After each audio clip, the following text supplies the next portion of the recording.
Joe Pielli. Tuning into Joe Pielli's Basketball Show at JoePielli.com. Good afternoon, everybody. This is the Passball Show, as always, brought to you by JohnPielli.com. Happy to be with you on the 21st day of January 2018. A little bit of stuff we're going to get into today. I do want to throw the phone number out there if you're interested. You want to become part of the show. You can call in at 732-364-3598. That's 732-364-3598. I was kind of thinking about some of the stuff that we're hearing in regards to baseball and the interest in wanting to change the rules. And hey, what's going on, Chris from Boston? Hope everything's going well for you. You hear it's almost like baseball right now is being shown or proven as if it's not good enough the way it stands, and we must see immediately some sort of change to it. And I think part of what's going on is the ideas are going out where just about everybody is putting their own 2 cents in, saying baseball can change this, baseball can change that. But in the end, what exactly is it that baseball has to appeal to? Now, you can make a quick answer to the question and say, well, there's a younger generation of fans who may look at things differently, may have been brought up a little differently, may have different type of values, or different things may very well appeal to them. I understand. But in the end, it's going to be their decision whether they like the game, whether they like the sport.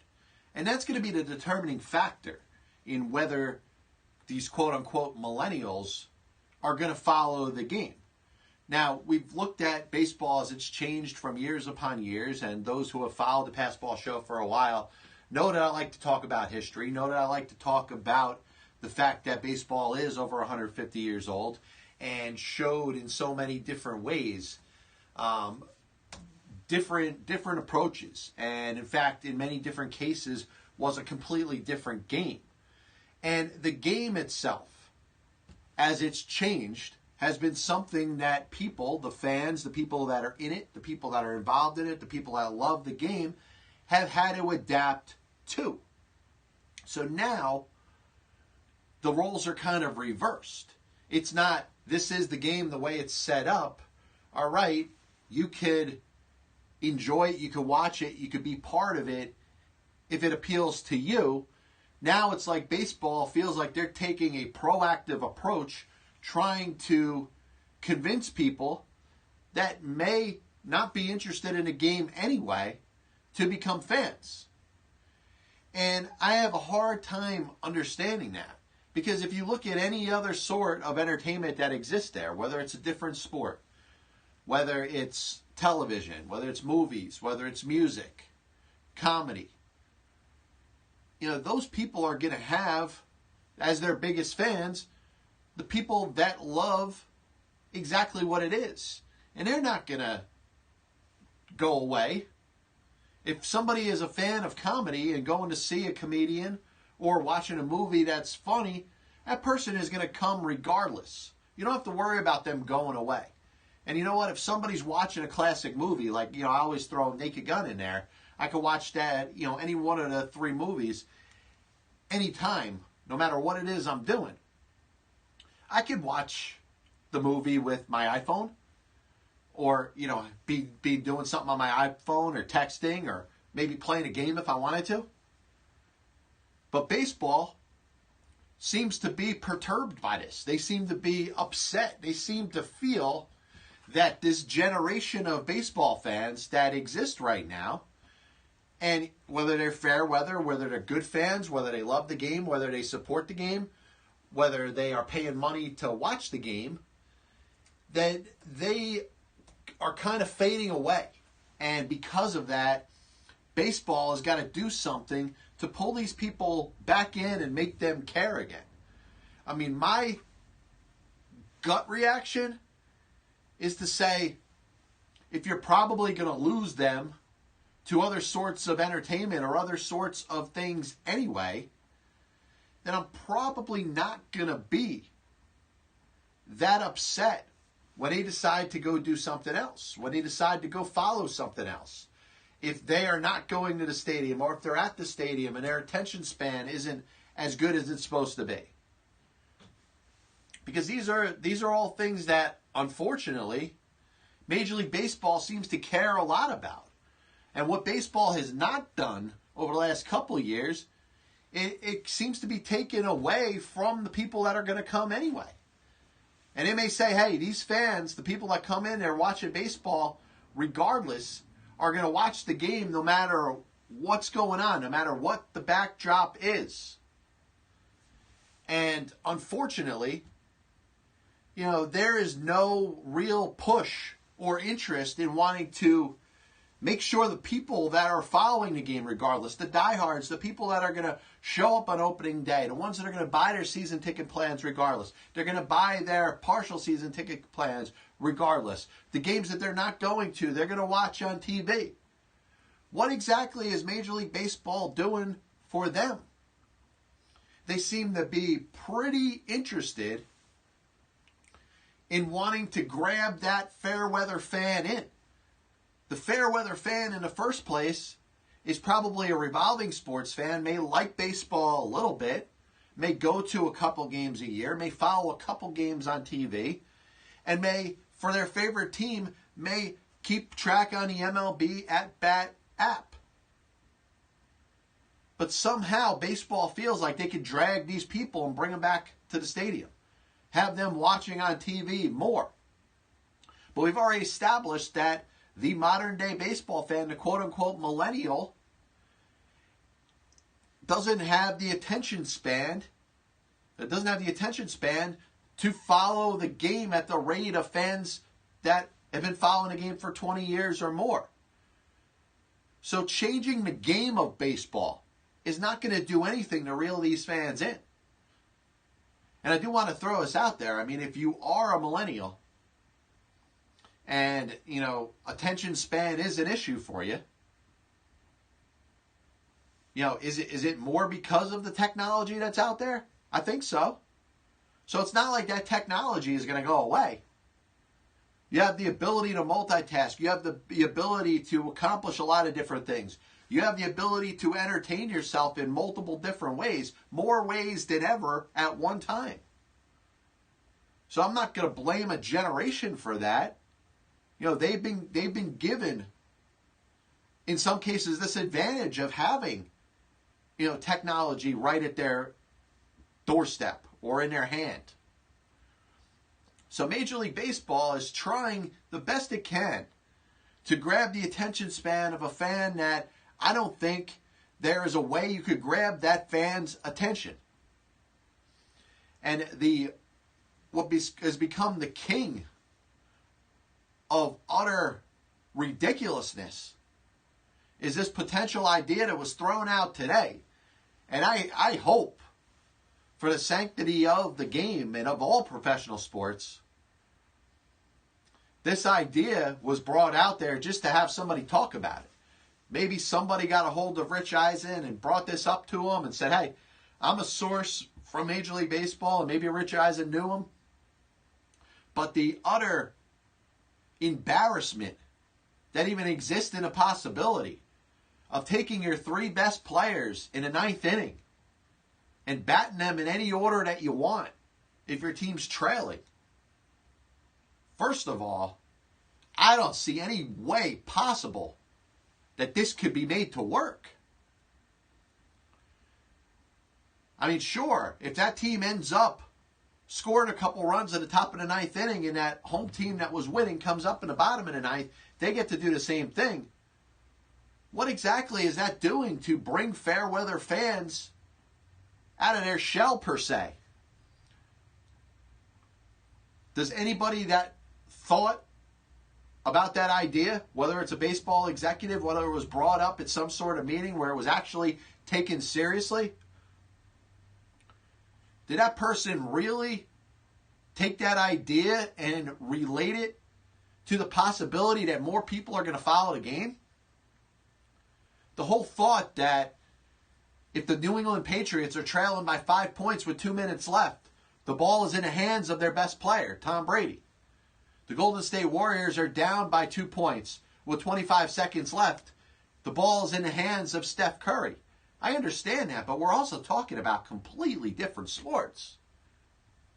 Baseball stands out because it really is the ultimate team game.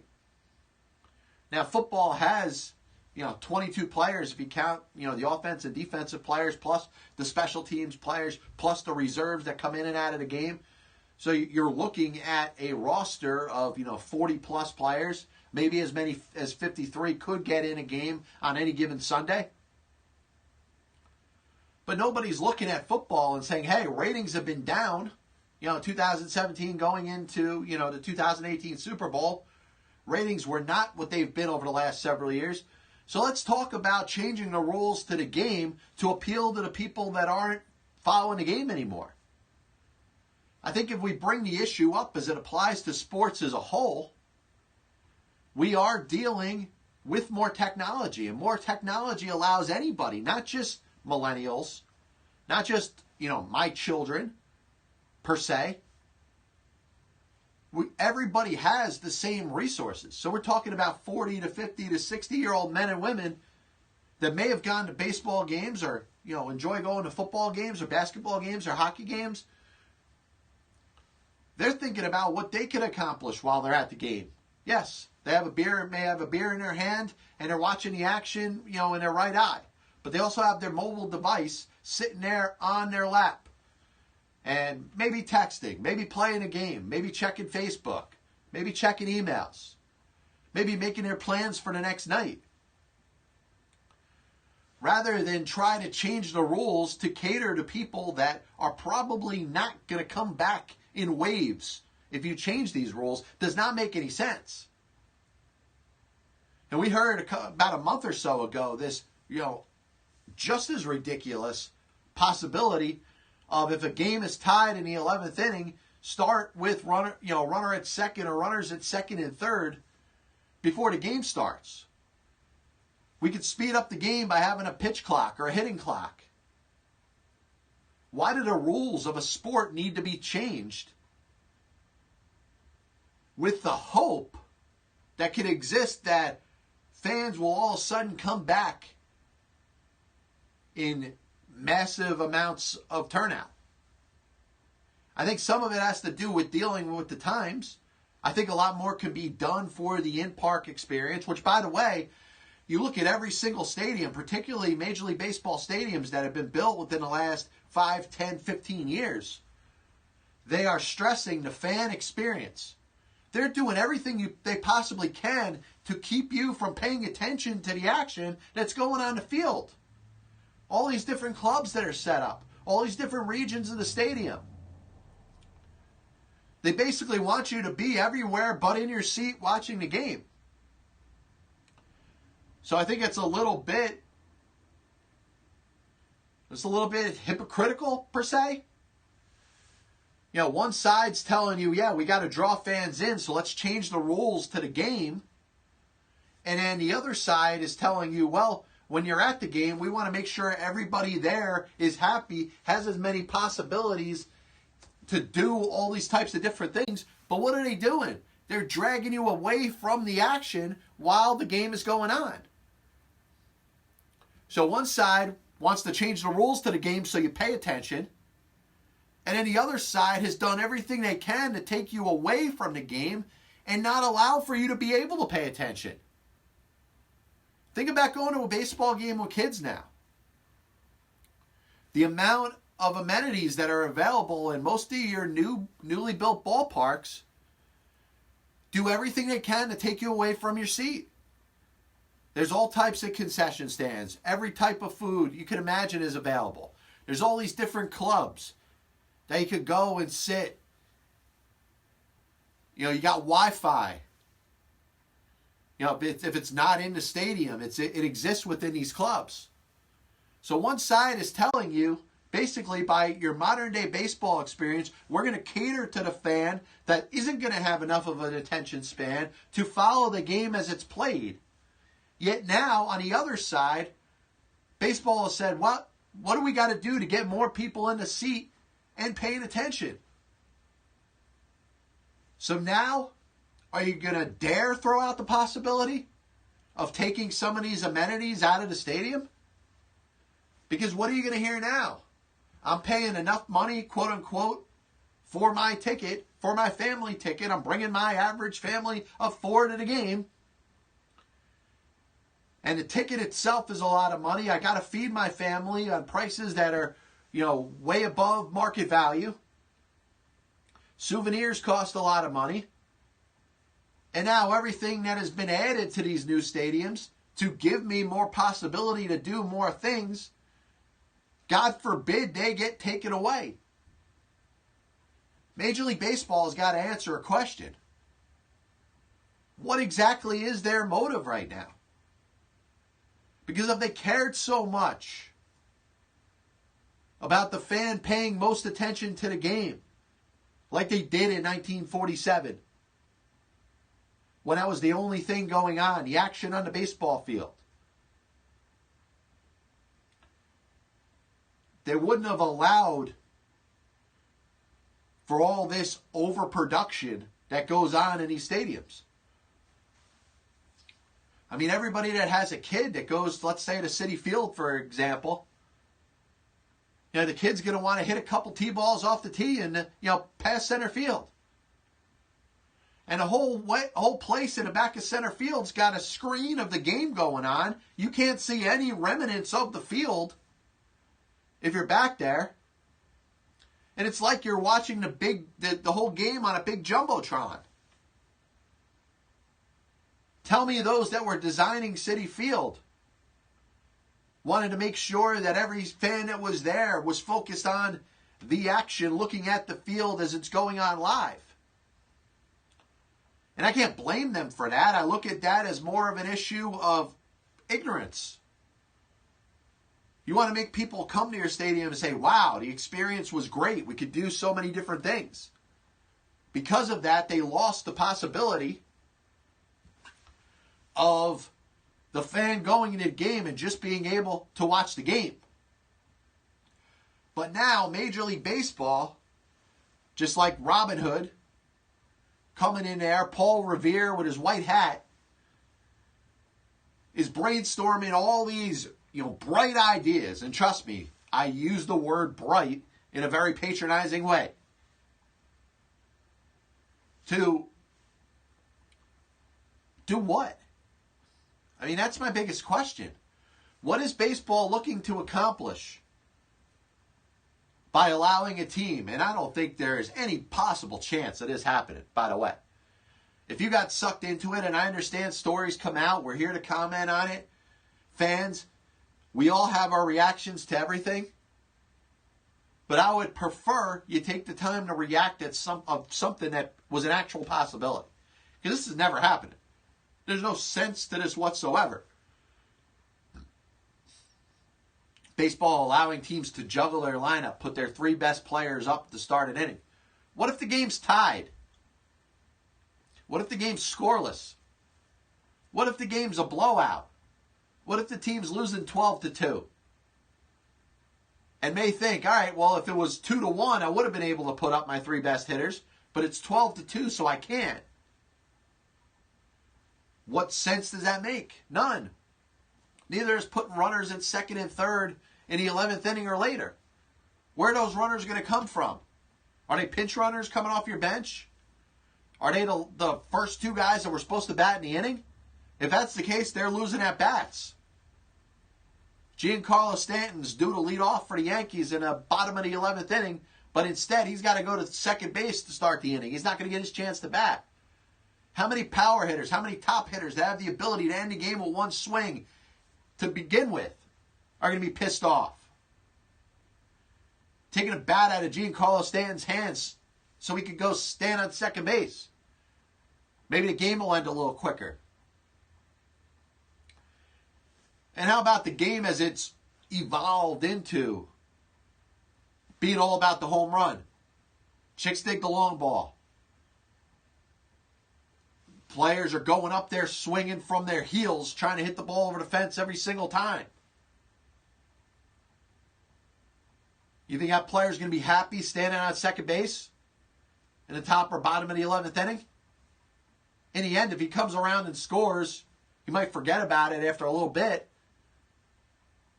I'm sure he'd like to just sock one over the wall and have it be all about him. Baseball, all this rhetoric that's going out there is I don't think it makes any sense. And for anybody that has followed the game for a long time, anybody who's been involved in the game for many years, how do you feel about the possibility of rules being changed? Sometimes we change rules to best cater to the times. We're looking at a generation of people that have an issue with being able to pay attention. And part of it is their own fault, but a lot of it is because of the resources that are around them.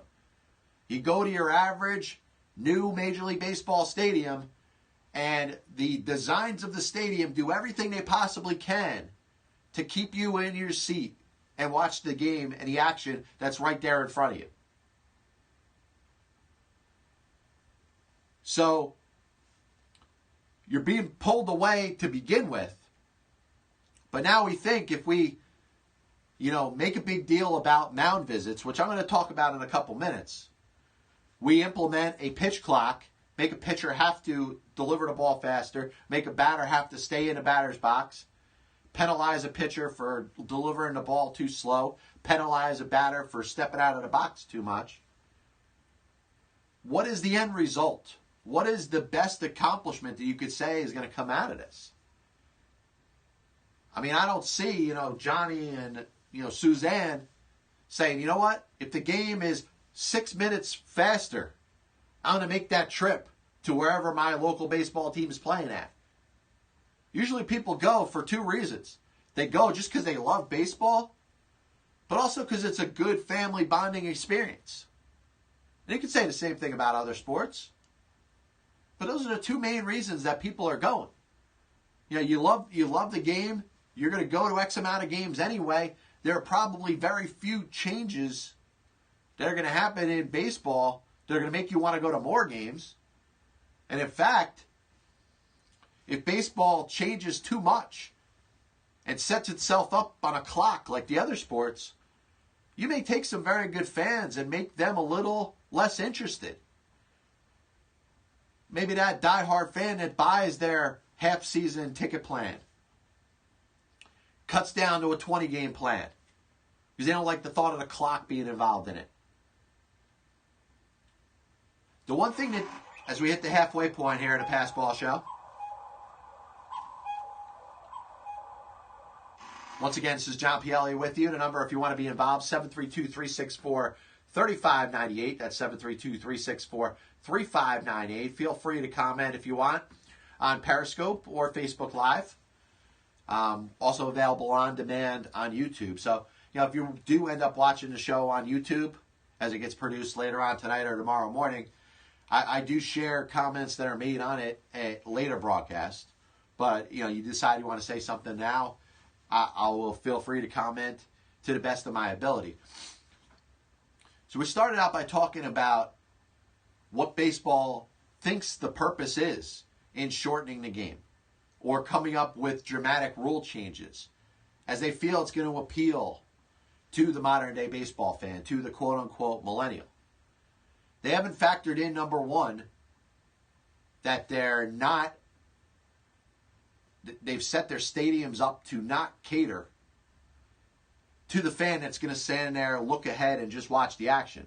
They've done everything they can to take you out of your seat, bring you to all different parts of the stadium because you want to check it out, especially if you're there for the first time. And you also have the technology age where everybody has their iPhone or Android or their tablet and is going to be following something else while they're following the game of baseball as it's being played. They're still going to know the score for the most part, those that are there to watch baseball. They're going to be following the action enough, but there's probably going to be something secondary or tertiary that they're going to be focusing on while they're at the game. So all of a sudden, you decide to change the rules. You decide to have a manager pick his three best hitters to come up in the top of the ninth inning. All of a sudden, that person's going to put down their phone In fact, if you do that, you're creating something that exists more in the life of your typical NBA basketball game. Last 2 minutes, back and forth, timeouts, slowing a game down. Didn't baseball say they wanted to speed the play up a little bit? You think about implementing something like that, you're going to slow the last inning of the game down more than it's already being slowed. And his thought about, having the pitchers release the ball a little quicker, it makes sense. But it's hard for that reliever that's in the game in the 7th or 8th inning with 2 guys on base trying to set up that 2-2 pitch. That catcher that's giving signs. And once again, we talk about technology. Technology is allowed for teams in baseball. And I think in a very gamesmanship way, I don't think this is considered cheating. Signs are being stolen at a pace that's higher than ever in baseball history. And yes, you go back to the 70s and the 80s, and there were players, and I've talked to certain players that said, this player had this job to study the third base coach, study the signs that are coming from the dugout, study the signs from the catcher and the reaction of the middle infielders. And that's gamesmanship. That's not anybody trying to cheat. That's somebody trying to come up with the best advantage they have to beat their opponent that day. So as it applies to the game now, you have the, iPhone watch. You have different devices that people have on the field. I've yet to see, a second baseman pull out his phone and text while he's there, but that's probably coming. But you have teams and individual players and coaches and managers that want to try to get every single advantage that they possibly can. So are you going to tell that catcher that he can only go out to the mound a certain time when he knows the opponent is stealing signs left and right? Whether it's, inserted cameras or text messages, or just that very keen-eyed player from the dugout that's able to figure out what every sign means and is able to pick up the third base coach, pick up what's going on in the other dugout, pick up the reaction of the second baseman and shortstop when certain things happen. You're basically telling the catcher he has no way to counteract that. He better stay behind the box, pick his times where he's going to go out to the mound, or he's going to be at risk of being penalized. And I also believe that this rule is being put into place in kind of a laissez-faire way, not a way where it's going to be strictly enforced. The quote-unquote 6 mound visits that aren't counting pitching changes are going to happen pretty quick, probably. Especially the way your average starting pitcher is out of the game in the 5th or 6th inning. So as we get into the 7th and 8th inning, the catchers have used up all their visits to the mound. Now, you're forcing the catcher to make a decision. All right, do I go to the umpire and say, hey, do I have a good enough reason to go out to the mound? The other side, you're talking about the other teams that are stealing signs. You know what? If they have their signs stolen by the 7th or 8th inning, they're going to have an advantage because they know that catcher is not going to be able to go out to the mound in most cases. So once again, you're creating rules with the thought, and I hate to keep going here, but for what? For what reason? To pull that millennial fan that is not paying attention to the game as it's going on? Hey, if the game moves a little bit quicker, that person's going to pay more attention? How about any parents that are out there today? It's a lot harder now to keep the attention of your children. And it's applying to adults. You want to blame technology? That's fine. But you can't take technology away.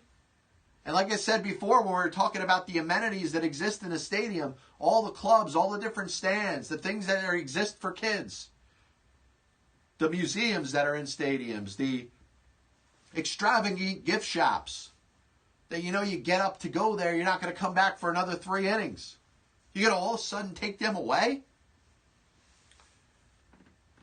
I mean, if you do that, you obviously know that you're going to piss people off. People are going to be upset. They're already paying too much for the tickets of the games that they're going to. I think the best thing or the best solution for baseball in this spot is to accept the times being for what they are.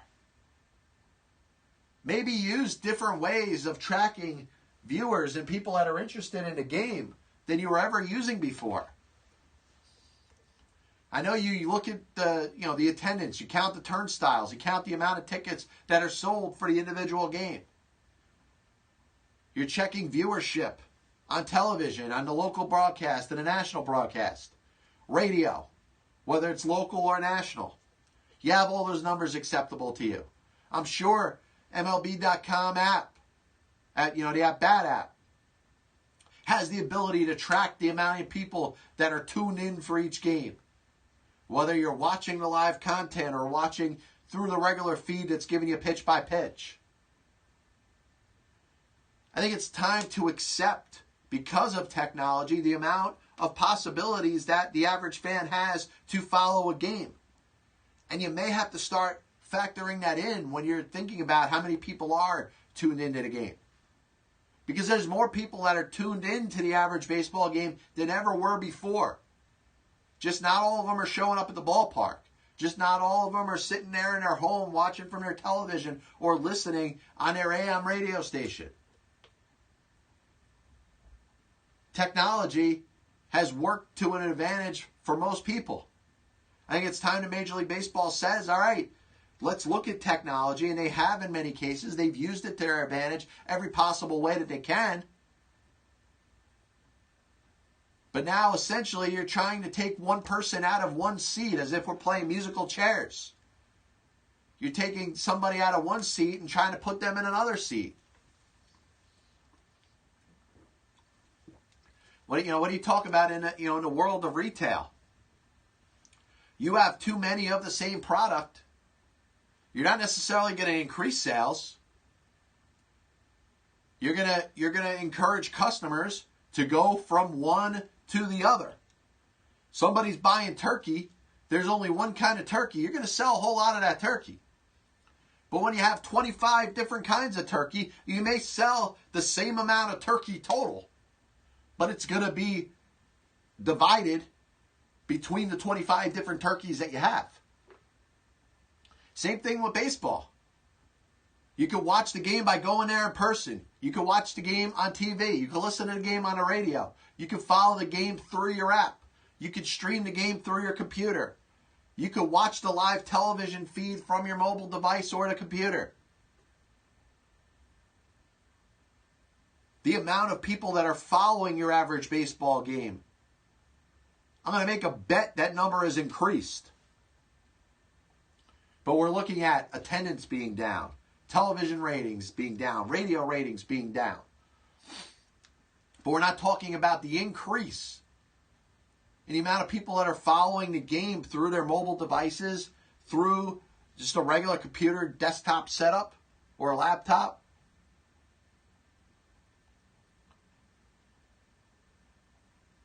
But baseball is trying to save us, save the fans. They think if they start changing the rules to the game. Now, I'm for changing rules when it makes the game better.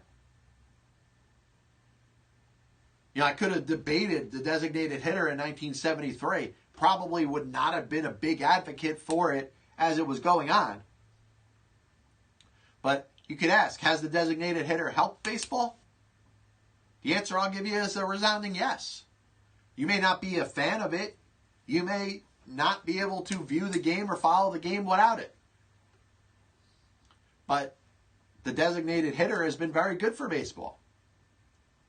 So I'm for changing a rule if not immediately, maybe over time, the game gets improved a little bit.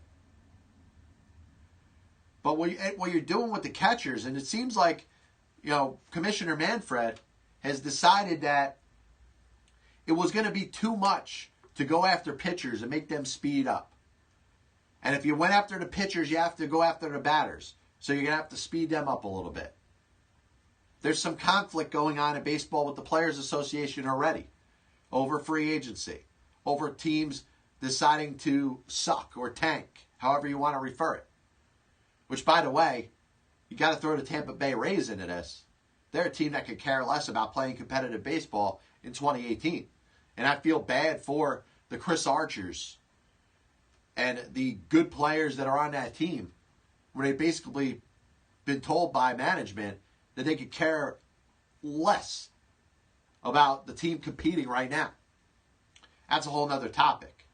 Maybe if I have a couple minutes, I'll brush on that one. But, you look at, the possibility of, rules being changed with the thought that fans are going to start to come back. They're going to be a little more interested. They're going to care a little more. They're going to show up at the games more. They're going to help for ratings a little bit. But all it's doing is causing problems for the players.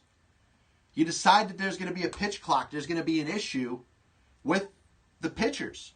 What about that specific instance where they're not able to deliver the ball fast enough? Maybe they feel the runner at second is stealing their signs. Maybe they want to adjust their rhythm a little bit.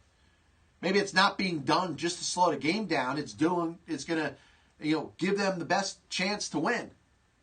The batter stepping out of the box. I heard Bernie Williams talk about it. Bernie Williams said that, it's part of the gamesmanship between the batter and the pitcher. You don't want that pitcher to feel 100% comfortable. You want that pitcher to be a little bit on edge. The pitcher wants to do the same thing to the batter. So if you're doing anything to compromise that, you're interfering with the game within the game. And telling catchers they can't go out to the mound is basically telling the other team, if they've stolen your signs, take advantage of it. PR Steven S57 says computerized strike zone. I think that's the way baseball is going. And as I mentioned earlier, talking about, implementing a rule that could better the game as we see it. Out of all the things that I have spoken about on this particular show, the one that may make the most sense is for baseball to try to look at a computerized strike zone. Now, am I going to say I'm 100% in favor of it? No, because I would want to see what the plan actually entails. Is it a designated strike zone? Like one of those, bracket boxes that we see on, national telecasts of Major League Baseball games? Is it customized based on the size of a hitter? Somebody that's pretty short is going to have a smaller strike zone, and somebody that's a little bit bigger is going to have a bigger strike zone? We'd have to debate whether that's fair for each individual player. And if you're a pitcher, you have to already have an issue of dealing with fluctuating strike zones. Because, games are called differently based off the umpire. I heard Bobby Ojeda talking today, saying a lot of it had to do with, veteran umpires. Regardless of whether it was fair or not, we're going to be biased towards pitchers that they felt gave them less of a hard time. Maybe somebody with a little more experience with a batter that's let's say a rookie or a second-year player. The guy that earned his stripes a little more may get a little more of the advantage. That veteran hitter. Maybe a Ted Williams coming up to plate. Has the highest on-base percentage in Major League Baseball history. Has proof that he could see the strike zone a little bit better than that average hitter. If he doesn't swing at the pitch, hey, that umpire may feel it's not a strike. Obviously, anything that's computerized is going to take the human element out of the game, which I have a hard time believing in. Baseball is a human game. The players on the field are humans. They're going to make mistakes. And you know what? Sometimes those mistakes live with those players forever. Ask Donnie Moore. Well, of course you can't ask Donnie Moore anymore. Ask Dave Henderson. Of course, he's no longer with us. But ask a Bill Buckner or Don Denkinger. Ralph Branca, God rest his soul. Ask these players that are known for moments and things that have happened on the field, for either mistakes that they made or poor execution, which led to a big loss in a big spot. I'm a little weary of wanting to take the human element out of the game. And I'm able to accept the fact that we live in an age where instant replay is not going to go away. I think it should be improved every year. I think we should try to come up with a quicker process. I don't think we should sit there and have a manager, if he wasn't quick enough to determine whether or not he wants to look at the call again, to have somebody look at video review for 5 minutes. I think that should be shortened. And you know what? The Major League Manager is having so much data fed through him anyway. You know what? Give him a responsibility. Have him make that call right away. Have him when he steps out of the dugout. He's going to use the challenge once he goes past a certain place. That's going to leave the human element in the game a little bit more. But I tell you, one of the things, you talk about reasons that fans are getting pissed off, or fans that have followed the game for a long time are not as interested as they were before. Something's got to be done about the instant replay process and how it drags on forever. You want to talk about why ratings were down in the National Football League? I'm sure in the top 5, probably close to number 1 or 2, would be the replay reviews. Not to jump around too much, but you have your average scoring play in the NFL. They go to a review to confirm that it's a touchdown, even though we knew that already. And they go to a commercial break. They come back, kick the extra point, go to another commercial break. Kickoff, goes into the end zone for a touchback. Another commercial break. We do have to do something about the amount of airtime that exists for sponsors. And I'm sorry. We're talking about baseball now, but I'm sure football should look at it as well.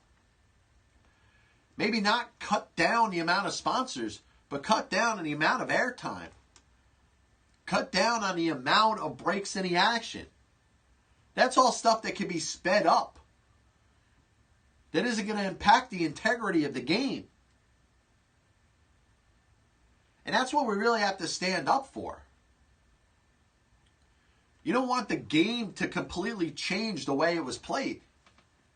And anything that you do, whether it's a pitch clock, whether it's not allowing a batter to step out of the batter's box, whether it's cutting down on mound visits, that all could impact wins and losses. That all could create unfair advantages for the opposition. May not every single time, but certainly sets up the possibility that could happen. So, the question being, I guess, which I've belabored this point for almost 50 minutes, if you want to speed up the game or make the game more interactive or appeal to a fan that is already kind of disinterested, I don't really know what the solution is. I think we could talk about little things that could be done. Time between innings, certainly. Replay review. You know what? Put it on the manager. You know what? He's getting paid pretty well. His job has been stripped already from the amount of responsibilities that he had before. He's got little to do now anyway. He's essentially there as a guidance counselor. Make sure his players know that he loves them. His lineup is drawn up for him by the front office and the analytics staff. In-game decisions are happening through him anyway, and not necessarily involving the manager. So that manager that has as little responsibility on the impact of the game as ever in baseball history, the entire 150 years that existed before this. You think it's too much to ask that manager to make a split decision? You think it's too much to make a manager pay enough attention to the action as it's going on? And make that split decision. If you think the play was close, you know what? Call for the challenge. And in this case, I'd actually be okay if Major League Baseball decides to say, you know what? The manager has 2 challenges. Let's increase it to 3. Or maybe in the right spot, increase it to 4. But doing so, you have to make that split decision.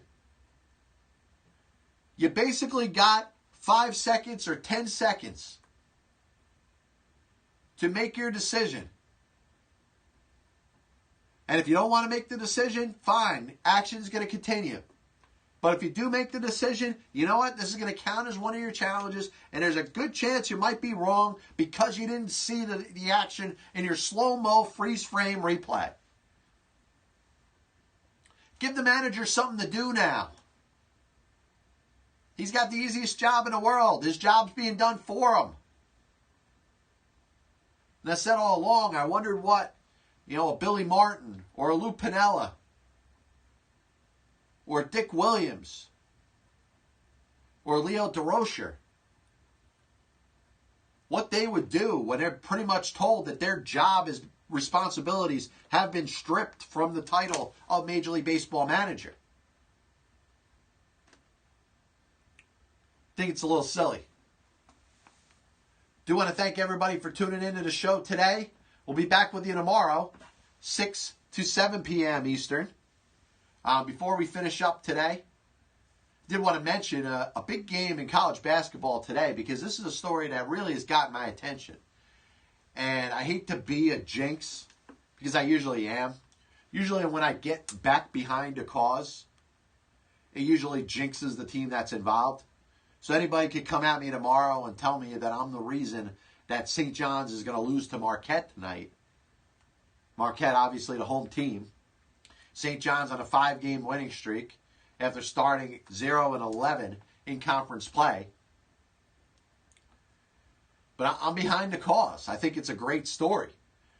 I'm eager to see if this team has put itself together after some tough losses. Listen, I don't think they were as bad as the 0-11 conference record would dictate. They lost some tough games. But they also had a 1-point win against DePaul in their last game, which was a week ago. So it's not like they are completely demolishing the competition. I know they had great wins against Duke and Villanova and then Marquette.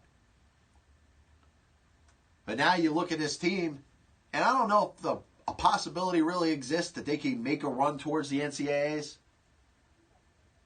It would be in their best interest to win out.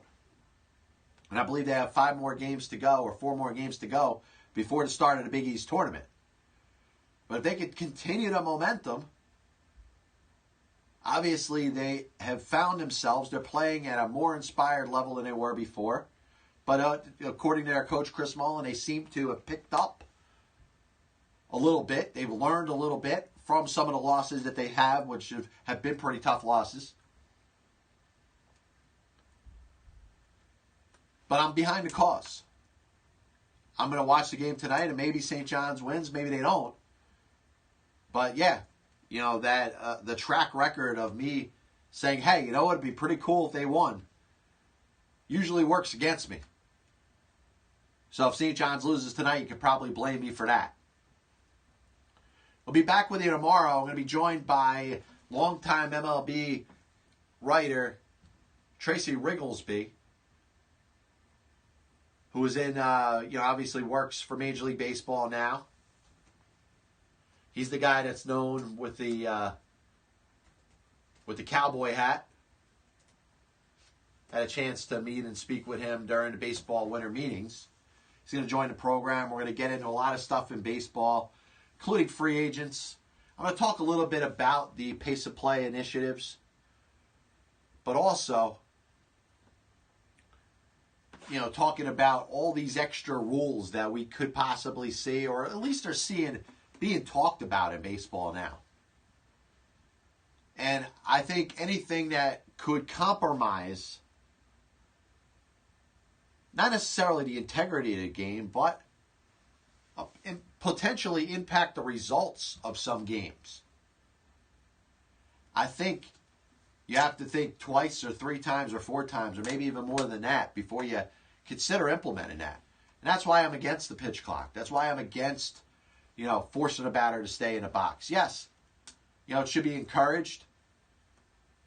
Pitchers that, in the past have worked at faster paces have proven to have better results. And you'll ask a lot of starting pitchers, Max Scherzer likes to work at a brisk pace. But if he's got second and third, nobody out, in the 5th inning of a tie game, he may want to slow the pace down a little bit because that works to his advantage. At batter, that is stepping in and out of the box, disrupting the concentration of the pitcher, is trying to get an advantage. So if you take those advantages away, and somebody may say, well, you're doing it equally, he's still creating a little bit of a disadvantage. And I'll tell you, the more I think about it, the more I am against keeping the catcher from going out to the mound a certain amount of times. When you got guys stealing signs left and right, whether they're using phones or, different types of positioning, a catcher may have to go to the mound more than he ever has before. And I don't think the catcher is just going out there to have a good time. How many times is your average major league catcher switching signs or notes for the dugout? Hey, the signs have been switched. They're this, they're now. That has to happen because teams are picking signs up a lot easier, a lot quicker. And we don't consider that cheating. We consider that more gamesmanship. But, it's creating an advantage for the team or the team that's not out on the field. The catcher can't change the signs or may not be able to go out to the mound to say, hey, there's this audible or there's this adjustment. That plays towards the team that's batting. So I don't want to see anything or any rules changes in Major League Baseball that are going to give anybody an advantage over somebody else. But if you want to talk about the thing that makes the most sense, I would just have to hear the way this plan is going to be implemented. It would be the possibility of some sort of computerized strike zone. But I'll tell you, I'd be willing to advance the amount of challenges a manager has over the course of a game if he's forced to make that decision right away. You say, listen, you got the average time that exists between the pitcher getting the ball and the batter stepping in the batter's box for the next pitch to call for your challenge. And if you don't in that time, the game's going to keep going on. We may give you another challenge or two, but you got to make that decision right away. And it's your decision. There's no video review before the video review. If you think the play was close, if you think you didn't go your way, if you were a manager 10, 15 years ago and you would go out to that umpire and argue with him, then let the umpire know that you want to see that play reviewed. Put a little bit more strategy back into manager because baseball has done everything they can to take it away. And you know what? You'll find that there are some managers that are better. What do we try to judge in football and basketball and hockey? That coach that is better at the X's and O's, is better at the game planning than somebody else. You hear the expression, that team was out-coached. You don't see that in baseball because there really isn't a coach anymore. It's a community. It's a bunch of data that tells a team what to do. Bring back some power to the manager. And the first way you could do that is make them react right away. to a call that they see on the field. And if you want to challenge the ruling that didn't go your way, make that signal, they'll review it. But if you don't do it quick enough, the game's going to move on. And you're going to find that some managers are better at sensing that. Some managers waste challenges. Some managers don't pull the trigger quick enough and don't challenge a play that would have clearly gone their way. That's strategy. That's what made baseball so great over the last several years. Anybody that's been a diehard fan for years upon years loves the strategy aspect of the game. Well, it's being taken away. Number one, you speed up the game by making a manager make that decision. Number two, you're adding more strategy to the game. A manager might be better than somebody else. Maybe a manager that sucks at determining whether a play needs to be reviewed will have somebody in a dugout that's going to be able to determine it faster for them. And it speeds up the game. We'll be back with you tomorrow. Tracy Ringolsby will join the program. Check out any part of the show you missed today. It'll be available on Periscope, Facebook Live, YouTube On Demand. God bless you. And as always, I'll see you on the other side.